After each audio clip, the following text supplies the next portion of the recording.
Hey everybody, I'm here today to talk to you about Catback versus Axleback exhausts. Now I will be explaining the basics of each exhaust system as well as talking about some of the benefits of each of the exhaust systems. So let's get right to it.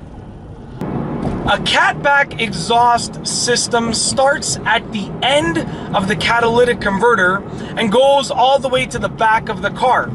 And the catalytic converter is often referred to as a cat, and that's why it's called a catback, because it starts at the cat and goes all the way to the back of the car. On the other hand, an Axleback exhaust system starts in the area of the rear axles and goes all the rear axle and goes all the way to the back of the car. That's why it's called an Axleback, because it starts at the rear axle and goes all the way to the back of the car. A catback exhaust usually includes an intermediate pipe, a muffler, and an exhaust tip. On the other hand, an Axleback exhaust usually doesn't include an intermediate pipe. It just includes a muffler and an exhaust tip. Generally speaking, a catback exhaust will produce more power than an Axleback exhaust because you are replacing more of the factory restrictive piping.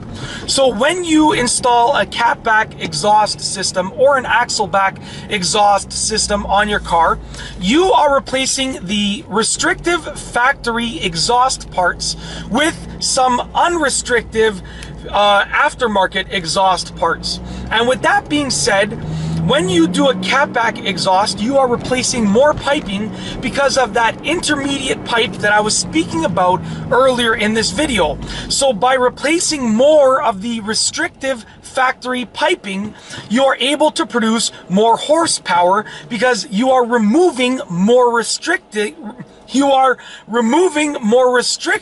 from the exhaust system. So a catback exhaust removes more restriction from the exhaust system than an Axleback exhaust, and that's why it usually produces more horsepower. Now, it should also be noted that a catback exhaust generally costs more than an Axleback exhaust because there is more material involved.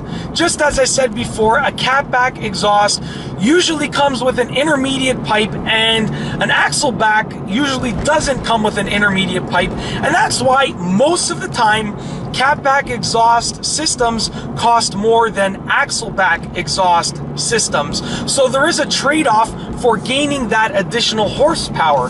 Just as I said earlier in this video, catbacks generally allow you to gain more horsepower, but they also generally cost more. And the last thing that I want to say when comparing these two exhausts is that catback exhausts usually produce a louder sound because they are removing more restriction from the exhaust system. But when it comes to the quality of sound, that is simply a matter of personal preference. Some people like the sound of Axleback exhausts on a certain car, and others like the sound of catback exhausts on that same car. It is completely a matter of preference, and it also depends on the car that you have and the engine that is in the car. So when it comes to loudness, catbacks generally offer louder sound than Axlebacks. But when it comes to quality of the exhaust sound, that is completely a matter of your own personal preference. And that's basically it. In this video, I have spoken to you about catback versus Axleback exhausts. I have explained the basics of each, as well as gone into some detail regarding both. And that's all I have for you today.